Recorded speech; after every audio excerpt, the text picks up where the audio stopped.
तुमच्या प्रश्नातच माझं उत्तर आहे.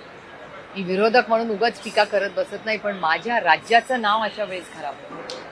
जेव्हा एखादी अशी घटना होते, देशामध्ये बातमी जाते आणि ही गोष्ट खरी आहे की लोक विश्वासाच्या नात्याने देशातून मुलं शिक्षणासाठी तुमच्या आणि माझ्या पुण्यात पाठवतात. शिक्षणाचं माहेर घर म्हणून पुण्याची ओळख होते आणि आपल्या सगळ्यांवर झालेले संस्कार आहेत की वाघिणीचं दूध म्हणजे शिक्षण.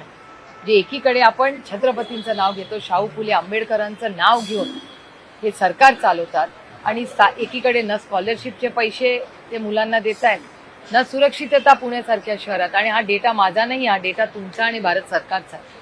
भारत सरकारचा डेटा सांगतो की महाराष्ट्रात क्राईम वाढलेला आहे. हा माझा डेटा नाही आणि त्यांच्याच विचाराचं सरकार महाराष्ट्रात आणि दिल्लीत आहे. त्यामुळे त्यांचा स्वतःचा डेटा सांगतो की महाराष्ट्रात क्राईम वाढलेला आहे आणि पुणे जिल्ह्यात तो वाढलेला आहे. हा आरोप नाहीये, हे डेटा ड्रिव्हन माहिती मी तुम्हाला देते.